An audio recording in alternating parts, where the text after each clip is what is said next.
Signore e signori, devo dire che presentare il professor Bauman è difficile e forse anche inutile, perché il professor Bauman si presenta da sé con i suoi studi così importanti, sociologici e filosofici, che però non sono generici ma ci introducono nella vita di tutti i giorni. Quindi possiamo dire che Bauman è lui stesso liquido, perché tutto questo suo sapere lo trasferisce in ciascuno di noi nella vita dei nostri giorni.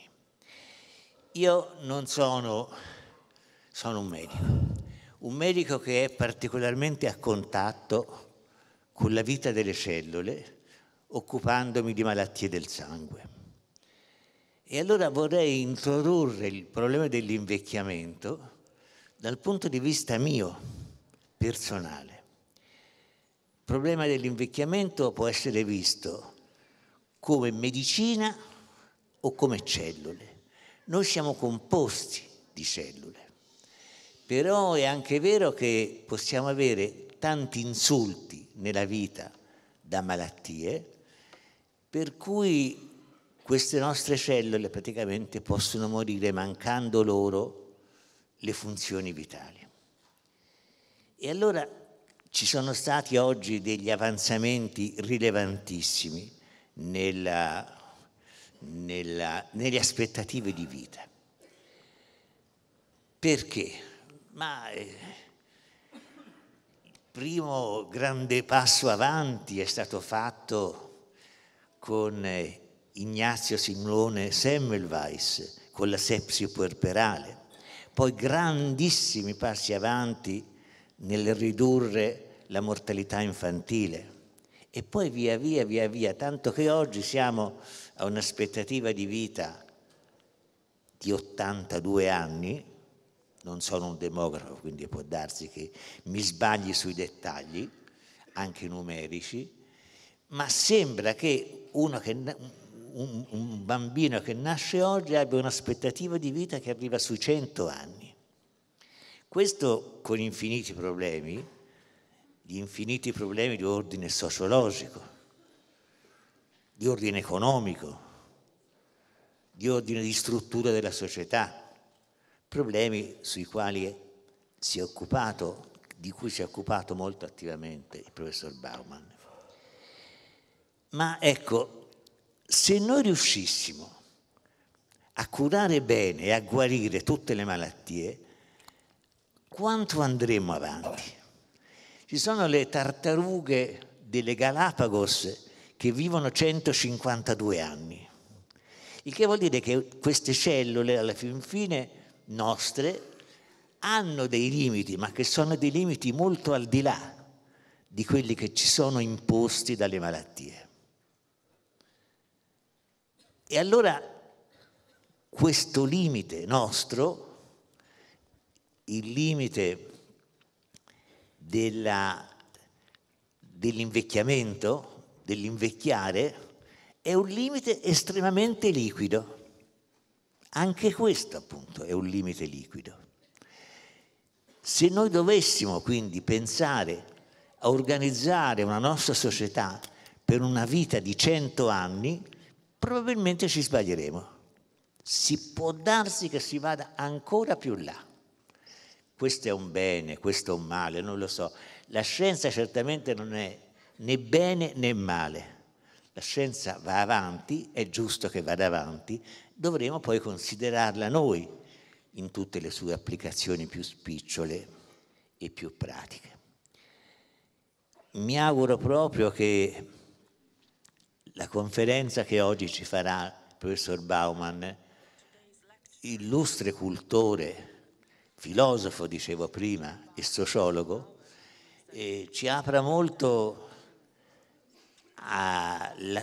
l'attenzione a questo problema.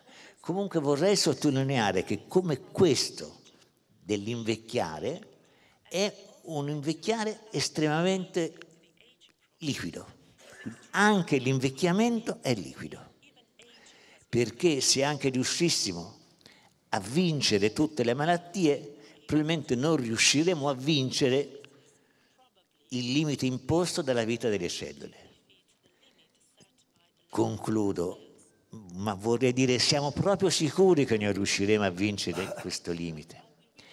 Voi sapete che chi si occupa di culture cellulari sa che non si può, diciamo, fare una successione di culture superiore a 50 passaggi, il che vuol dire che le cellule stesse perdono di vitalità durante un passaggio, durante una fase di riproduzione. Questo è un limite ben conosciuto in tutti i laboratori di tutto il mondo.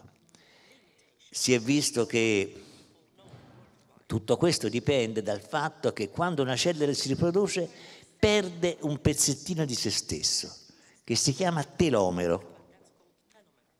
Telomero. C'è oggi una grande ricerca che porta a ricostituire i telomeri dei cromosomi. Se questo dovesse andare avanti, allora forse anche i 152 anni delle tartarughe delle Galapagos potrebbero essere pochi. Quindi, professor Bauman, la ringrazio molto per quello che ci dirà. Ho introdotto il problema dicendo che c'è un limite di liquidità importante anche nel nostro invecchiamento. Grazie. Posso? Thank you very much. Thank you. My dear friend, there are any people here. You get some information about old age, both in words and in pictures. I am representative of old age, so in a sense, it is a help. We are used more and more in our electronic age to see, to observe the world by looking at pictures rather than reading books. So you have, in a sense, two streams of information. Let me start from reminding you two names, which are unfortunately half forgotten by now. That's also a contribution to the idea of changing generations. One is Hans Jonas, and the other is Ortega y Gasset, both who created our modern understanding of the issue of generations. Hans Jonas was a refugee from Nazi Germany who settled in the United States of America and became probably one of the most far-seeing, far-sighted, and profound observer of the new status of ethical and moral problems in the world after the Second World War. He was an author of what he himself called the ethics of uncertainty. His major description of the world we are living in was that unlike the previous eras, we don't even pretend, we are unable to pretend that we are able to control the future. As he says, we have developed technical means which enable us to influence the far-reaching places which we would never visit personally, and the still unborn grandchildren, great-grandchildren, great-great-grandchildren who are not here, but whose conditions of starting life are influenced by what we are doing today. While our moral awareness still remains at the level of Adam and Eve.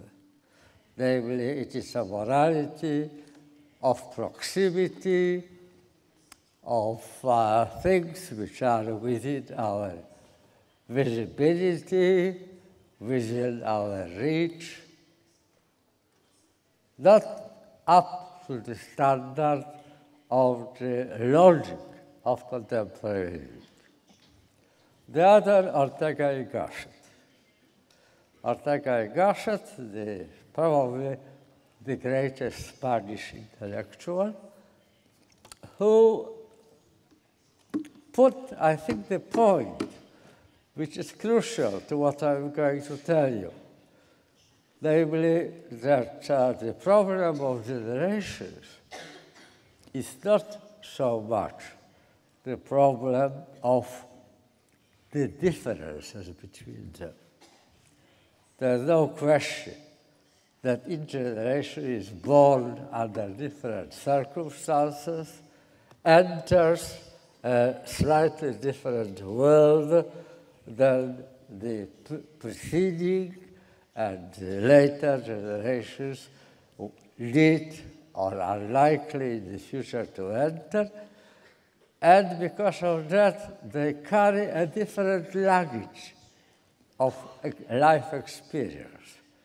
Their life is response to a different condition.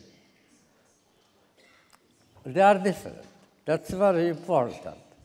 But the crucial point about the problem of generation is not that they are different from each other, but that they cohabit the same world simultaneously.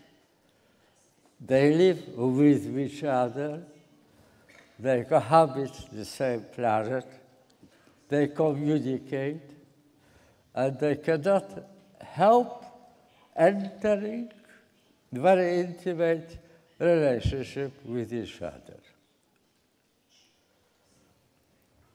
Hans Jonas considered the issue of generations as the problem of the dialectics of continuity and discontinuity. Continuity and discontinuity. When he was almost my present age, he was engaged in a very interesting interview in which he, among other things, was asked to express his views about the natural phenomenon of mortality. As you probably are aware of, we are the only mortal creatures in the world who know that they are mortal. All natural creatures, all living creatures are going to die, but they are unaware of that. And for all practical intents and purposes, they are immortal. They are, of course, know when the death is approaching. Some of them are much better instinctually equipped to grasp, to catch the moment of approaching death, and trying to postpone it by escape, by fighting back for some other reasons. but they are not aware from the moment they are born that they, sooner or later, are bound to depart from the world. Well, that's a very important difference. And therefore, Hans pointed out that if nature was conscious, if it had intentions, if it planned, had purposes, and so on, it would be very unpleasant, unnice of it to do what it has done. Namely, to give us such an offer. Offer from no exit, with no exit. Offer to which there is no alternative. It was at the same time very generous, at the same time very cruel. Living life with the consciousness that it will end, that everything is just until further notice, is a very unpleasant way of living. On the other hand, as you probably also realize, I hope, this awareness makes what Hans called, makes us to count. Sorry, makes minutes to count and us to count minutes. Makes time important.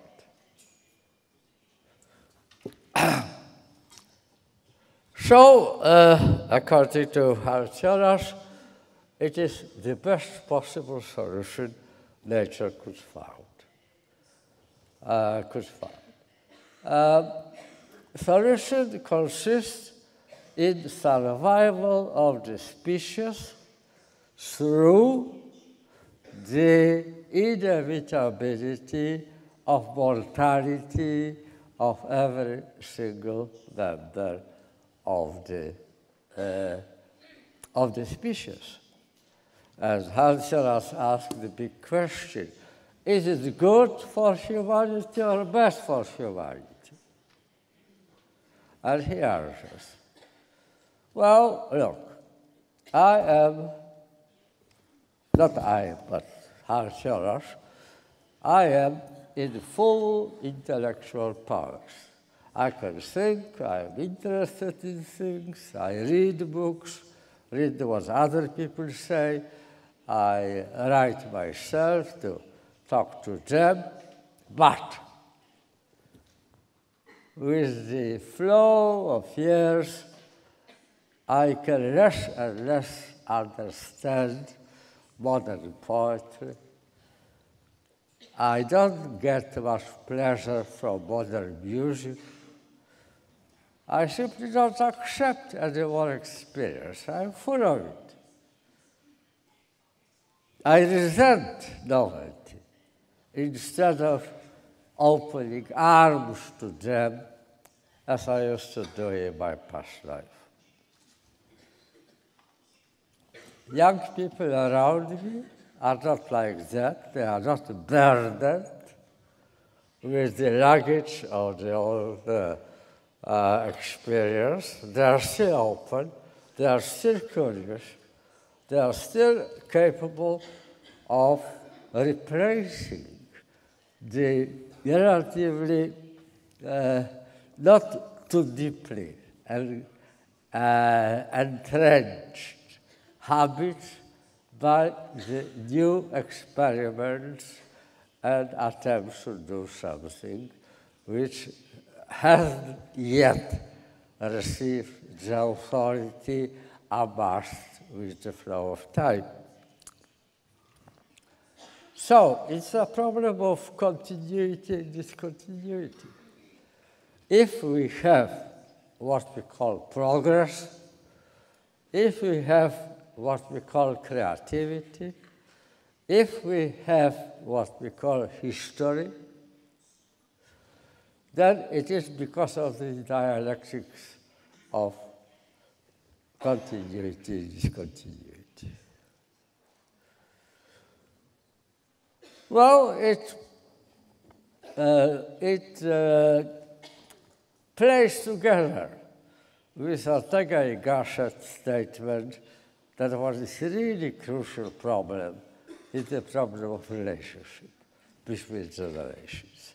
Generations define each other, but they also create, in a sense, the reality of the generational division.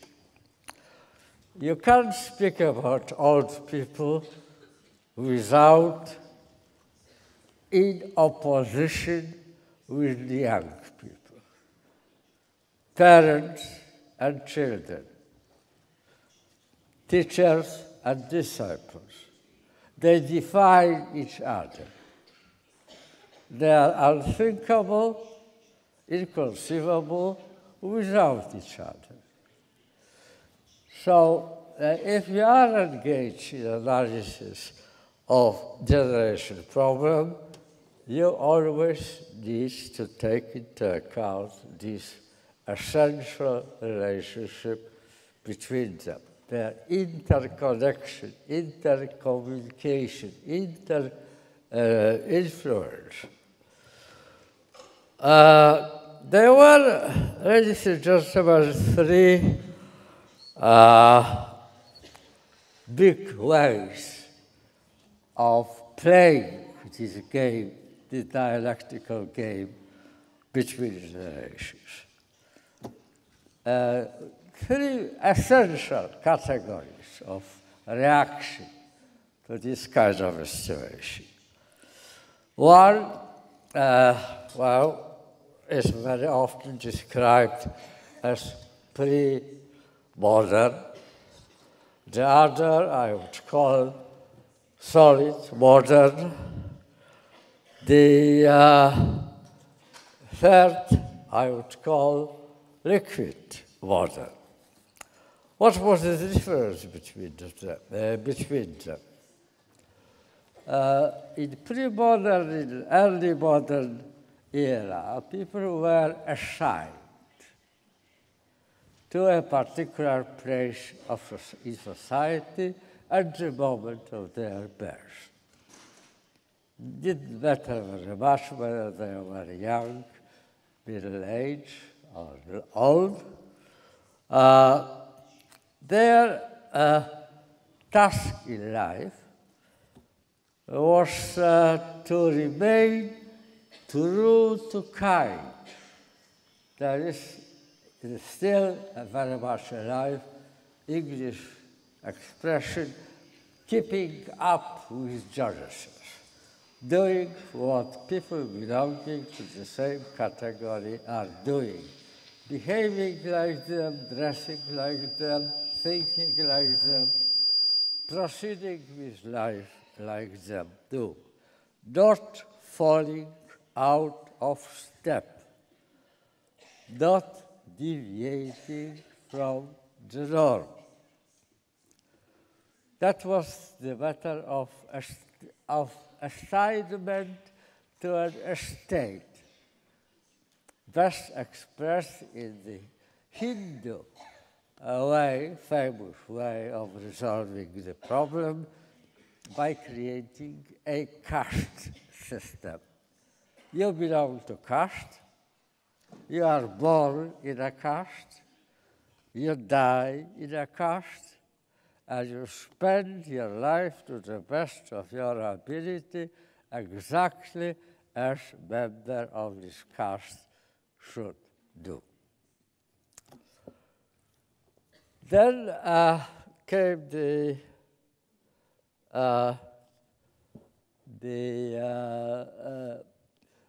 what I call the solid modern way of dealing with the issue under discussion. That was not the time of ascription, but time of achievement. there was still a very relatively stiff model, prescription for life. An itinerary designed in advance for people who were born in a particular class, not a state, not caste, but class of society, but that was not coming any longer automatically. You had to recreate the kind of life which your parents conducted.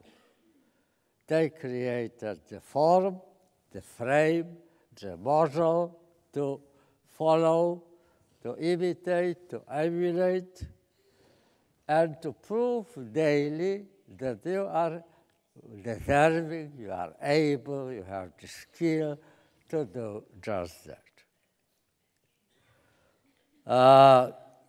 So, responsibility for your place in society was a combination of two things. A continuity of class inheritance and your ability to reproduce, to reaffirm that by your own action. Well, Max Weber, the great German sociologist, one of the founders of modern sociology, created, among other very useful and very popular, widely used concepts, also the concept of instrumental rationality, by which he understood the logic of then contemporary life, that was 100 years ago, as selection of best means for given goals, for given objectives, given destinations, so to speak. There was a value which you wanted to implement, which you wanted to possess, which you wanted to reestablish, reaffirm, and then the question was to find the right means to do just that. Goals were given, means were to be found. That's, I suggest to you, ladies and gentlemen, one probably of the most crucial distinction between what I call solid and liquid modernities. Because if the solid modernity already put under question mark, and made it an individual responsibility, the individual placement in society. I was born, for example, in a middle class, but I had to prove with all my life that I am really in that particular place in society. Individual placement was a question. In liquid modernity, however, Max Weber's idea of instrumental rationality was turned upside down. It is different logic by which people born in liquid modernity, in our contemporary stage, consider their life task. It is not a question. Here is the design, here is the example, here is the model I have to follow, and I'm just looking for the means to do so. It is the other way around. I have such resources, I have such skills, I have such ability, I have such fitness acquired thanks to jogging, wellness, and other recipes for ability to act, and what can I do with all those things? It's very well expressed in one of the advertisements under the rubric looking for job in one of the important English newspapers. Very simple advertisement. I have a car, I can travel, I expect propositions. A very brief version, that is the logic of it. We have such and such kind of weapons in Pentagon warehouses. What can we do with them? Logic, which at the most awesome, most atrocious, most repelling level was described by another great philosopher of post-war times, Günther Anders. Günther Anders, I'm sorry to my translator, Günther Anders, right. Günther Anders. Günther Anders coined a concept of Nagasaki complex. Nagasaki syndrome. Why not Hiroshima, but Nagasaki? Interesting question. Hiroshima was the great crime. To kill, to murder 100,000 people in a matter of few seconds rather than minutes. Massive murder, without selection, without considering the degree of personal responsibility for war crimes. It was not the Hiroshima which stood out of the principles of humanity. Cruelty, human cruelty, using the weapons of mass murders was not a new thing in history of humanity, said Günther Anders. What was, however, novelty is precisely this reversal of Max Weber relationship between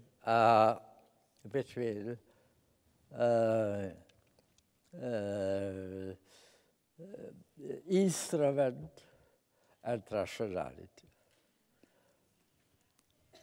Nagasaki was the use of the second atomic bomb when the full awesomeness of it was already known. Hiroshima could be seen as, to some degree, resulting from human lack of imagination, of their lack of awareness what will happen. But Nagasaki bomb was used, was accomplished, was used already when all that was well known. So why was it used?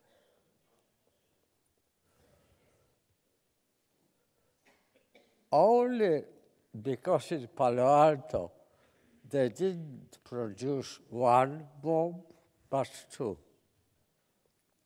War was about to end, and Nagasaki bomb was about to go to waste.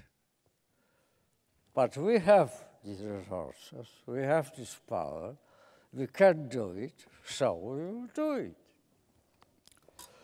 Now, these are three different mindsets which influence most deeply the changing nature of the attitudinal syndrome of successive generations. We are here now in the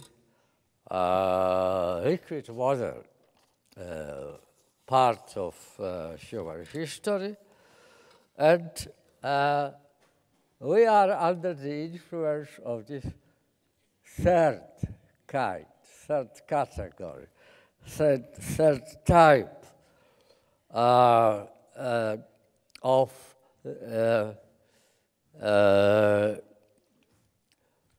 interplay between conditions under which the characters of the generations are brought to life and the probability that this generation, this life age cohort, as it used to call, is likely to behave.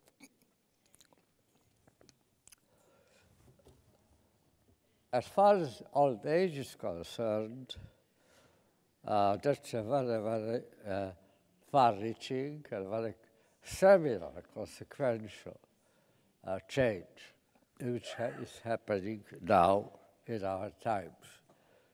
When I was young, when I was the age of most people I see here, the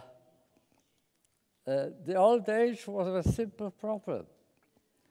Human life was divided into three parts in our consciousness. When I was young, it was very simple division.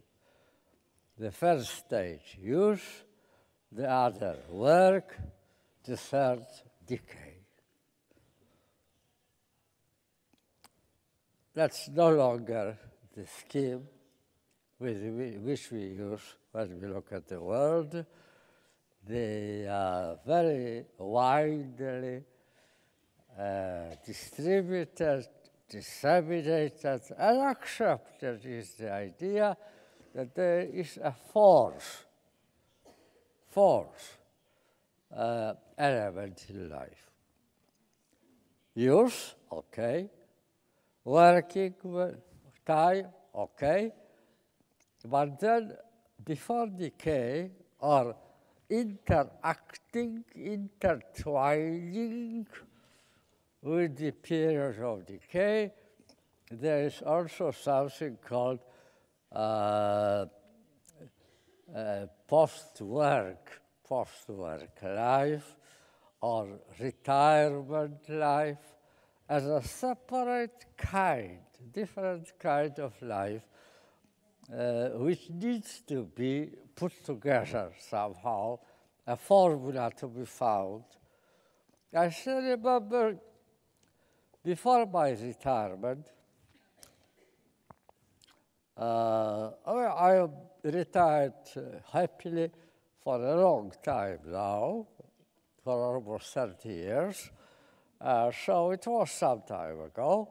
And I was thinking about creating for me the formula for life after I stopped clocking in and clocking out from the university and do my regular teaching job and so on. I was playing with the idea of becoming a photographer. For 5 years, I was really engaged very seriously in learning how to do photography from the beginning to end, not just taking pictures like today, not just pushing your telephone like today, but really doing serious photography. I reached some point, perhaps, but as you see, life was of different opinions, and I didn't become a photographer, which I regret to this very day. But there was a problem. Seeing life after your normal profession, normal working time was finished, abandoned, a new formula. Now, appearance of the old people today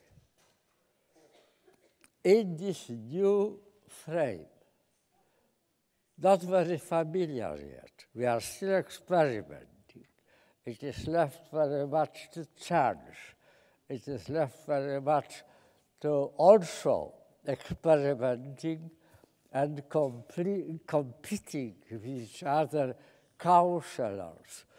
There's a very rapidly rising profession of counselors precisely to putting together, concocting somehow a model of outside all the until now obliging categories of human ways being in the world.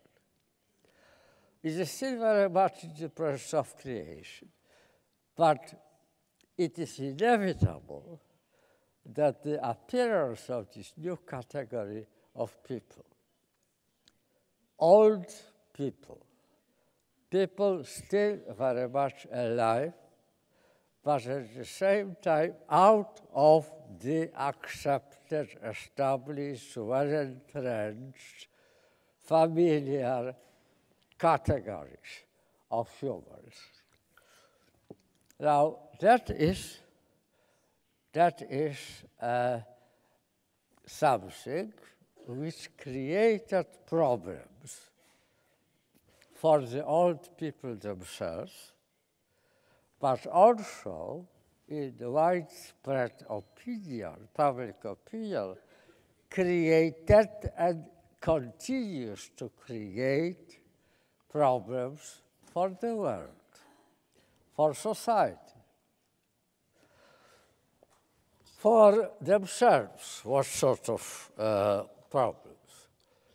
They have to cut for themselves a niche. And it is not an easy problem, a niche in society where they would be feeling at home, which will make them still part and parcel of society, not a decaying, waiting for death category of people. Give them meaning, a role, and maintain the, on the one hand, continue to bring them gratification, satisfaction with life, but at the same time, maintain, keep alive a relationship with the rest of society. I'm terribly sorry to use again a personal example. I was for a long time professor at the British University, and there is a habit there that when you are a member of the university, you regularly receive letters. We inform you that Mr. So-and-so is about to retire, and we are collecting money for farewell gift. Well, if I liked the person, I gave money. If I didn't like the person, I didn't give money. But that was a fairly irregular event. The interesting point is that shortly after, in a matter of few months, few years at the best, there was another letter with sorrow, we inform you that emeritus professor or emeritus senior lecturer so-and-so has died. People were leaving their work. They couldn't imagine living outside. They were not persons, they were members of the university. That was their life. Because it was in Britain there is still very much alive mythology of the country home. Country home, that's the idea inherited from the British aristocracy. To have a home somewhere far away from people, in a little village, under beautiful trees, and that's what they were doing in very great numbers. Once they retired, they sold their houses in the town in which they spent many years of university service, and emigrated somewhere to beautiful countryside.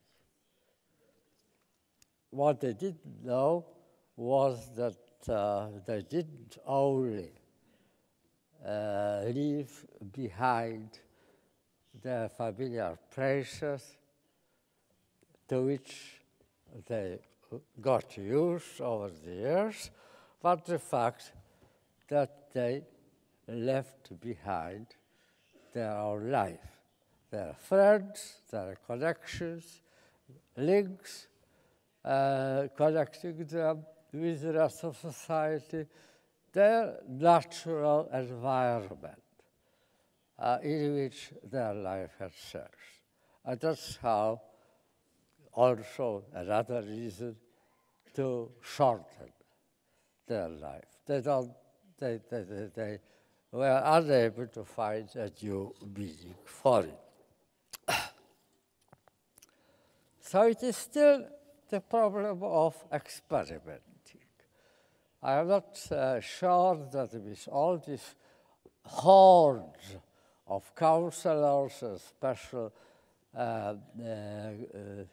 companies which cater for finding meaning in life to people who abandon the normal daily meanings of life accepted by the rest of humanity.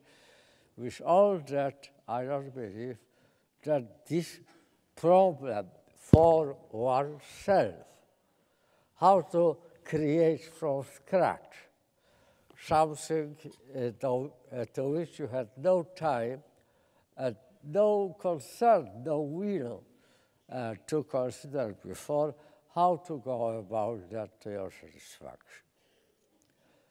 But I mentioned that emergence of this new category of people, the fourth estate, so to speak, created also problems for society. You probably are aware of that,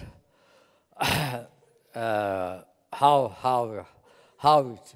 it works. You probably read once or more than once, probably. You are familiar with the images of the burden, old people as burden of sick and idle pensioners battering on the young as they struggle to make a living for themselves and their young families. Or the pictures of old people as demented elders overwhelming the health service. There's not enough hospital beds. There's not enough money to keep alive the young people because it's all consumed by incapable, indolent, incapacitated, invalidated old people. One and the second, the two phenomena, two kinds of problems for themselves and for society, are reactions of shock. We are living now in the interim period. There's something very important changing.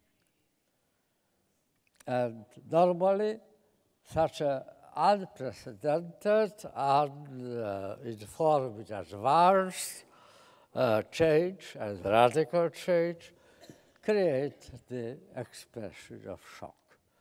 That's our shock reactions. There's no way to predict how it will end up. The one thing, however, I would like to put to you is the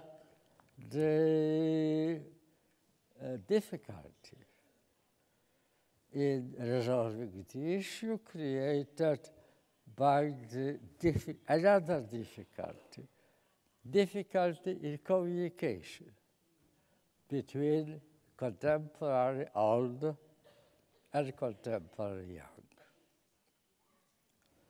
Why? Because traditionally in history, including the recent history, the cultural change was a slow, very often so slow that imperceptible process. So the distance between the cultural norm accepted by young generation just emerging and the old one, the cultural norm of the parents, was not so large, The passage between generations could be, with very few exceptions, rather smooth, unnoticeable, and not particularly for that reason toxic. It is no longer the case, no longer the case. No longer the case because you young people here are born into the world which naturally contains tablets, laptops, mobile telephones, and other things like that. You are brought up in the world of individuals, in other words, loners in constant touch with each other. We are born into the world in which the idea of community has been replaced with the idea of network. To community you belonged, network belongs to you, which gives you the illusionary but nevertheless satisfactory impression of having control on your own environment, on separation of people who count and people who are irrelevant, friends and enemies. Both friends and enemies on one side and indifferent on the other. You are trying not to fall under the pressure of the burden of that individual responsibility of creating your own livable world. That's a great revolution in the history of humanity. It is, my dear friends, young generation of today, people called increasingly in popular press the millennials, people who enter the adult world in 21st century, in the new millennium. Well, it is their fate, so to speak. Their fate, so to speak, to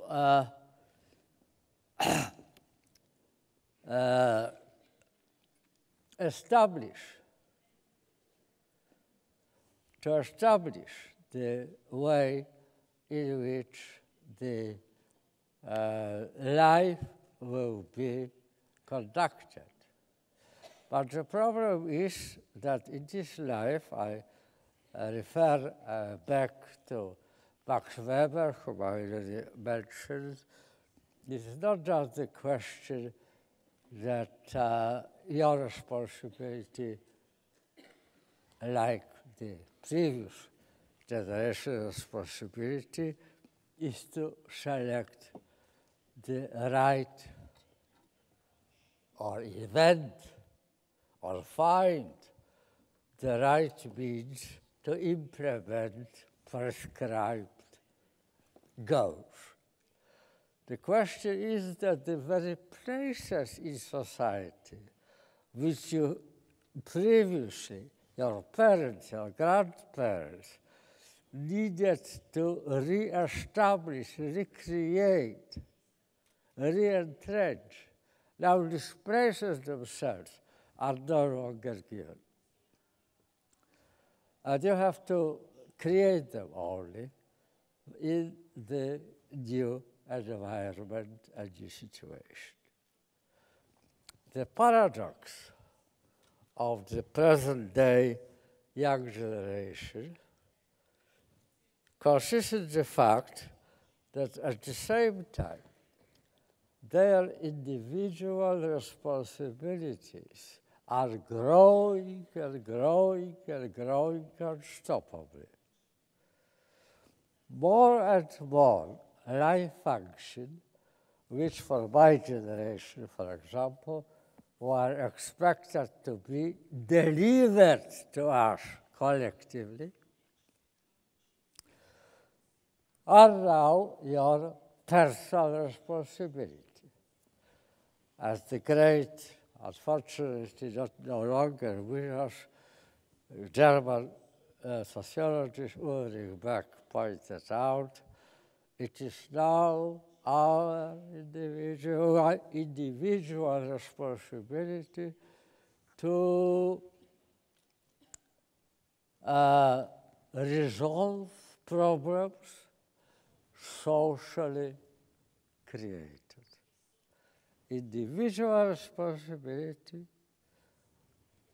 to resolve problems socially created.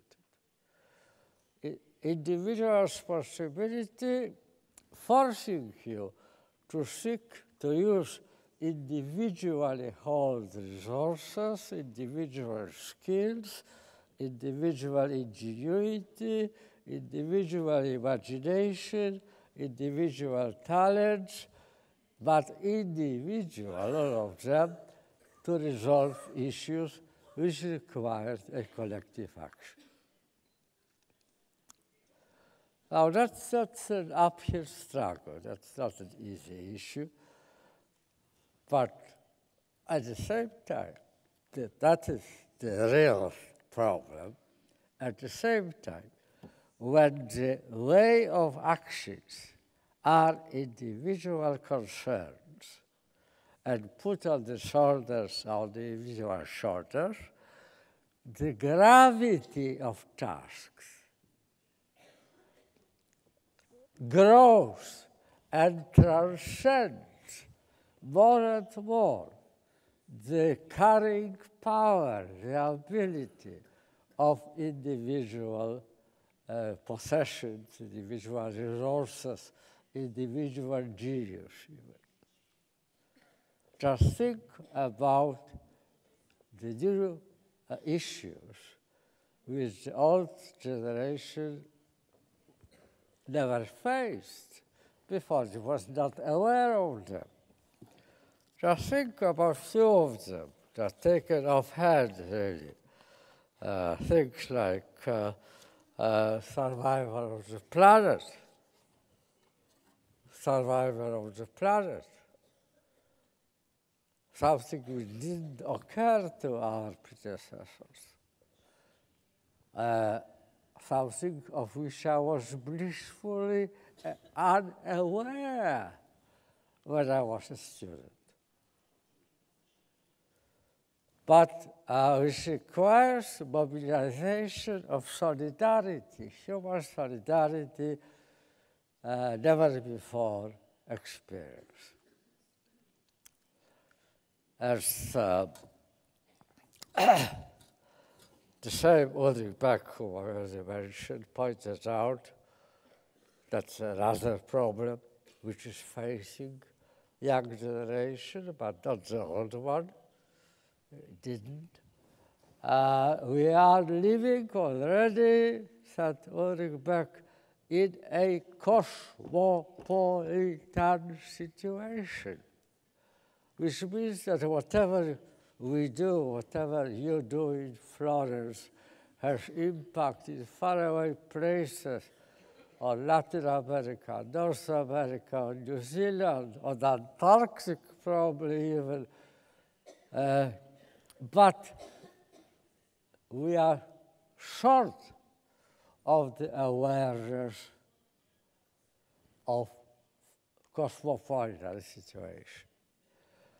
There is cosmopolitan situation confronted with the absence of cosmopolitan consciousness. And that's a terrible trouble. That's a contradiction. A contradiction which on you, on young people, is bound to depend. Whatever you will do will decide the future of humanity, the future of the world. I can't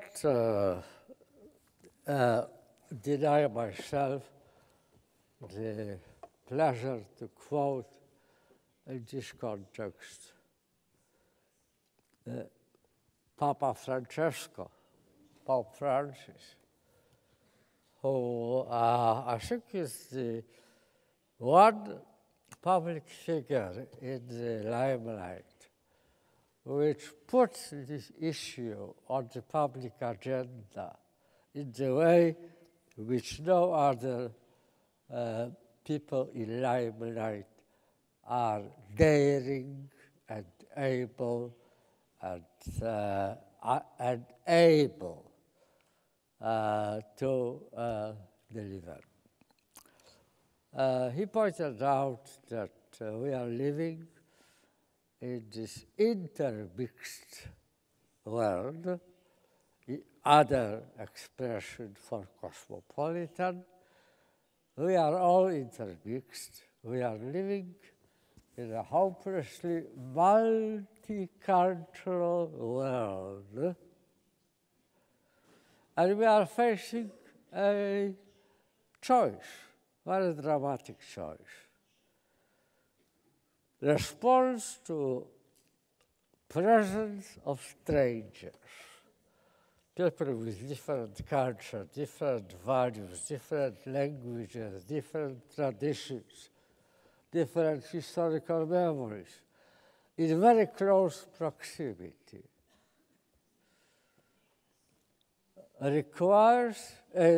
Creates two possibilities, two possible reactions. One is building walls. The other is building bridges. Building walls means separation, turning your back to them, refusing contact, demanding more police and more border guards, more severe policy of awarding asylum, building concentration camps, rounding them up and sending them back where they came from. In other words, keeping far away from each other. Making distance a space between us prickly, inhospitable, discouraging. The other possibility is building bridges, and that Pope Francis is the name which he gives to dialogue. Dialogue, engaging in conversation. In conversation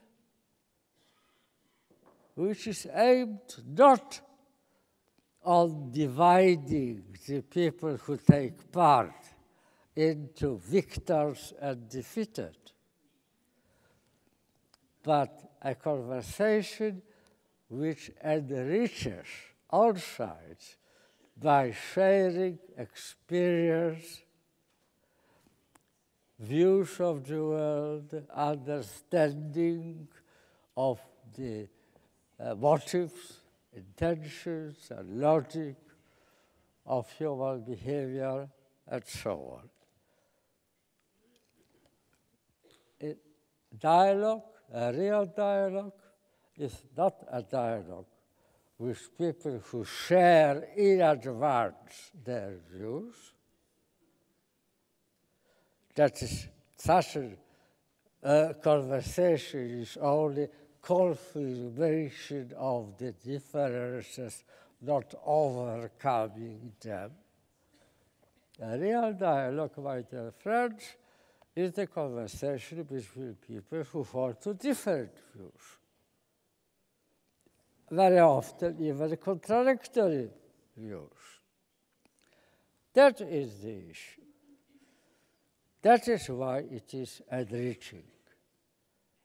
Everybody participating in that. But why art of dialogue is such a difficult art, which Pope Francis admits? It is because it is risky. When you enter this kind of conversation, that you take a risk, that you will be proved wrong, that other people have better views, better ideas, better solutions than you have. Now, put your hands on your chest and frankly tell me how many people, including yourself, is enjoying the prospect of being proved wrong. My provisional answer is a very few. And that's why the art of dialogue is still a distant possibility. But at the same time, it is probably the most urgent task which we are confronting. And, my dear friends, we all are confronted. The tradition brought by old people, the novelty, the experiments, the far-reaching visions of the future being brought by young people. So, I would like to end with calling you, first of all, to study the art of dialogue very, very, very keenly, and secondly, to including in your partners of dialogue all generations which inhabit contemporary world.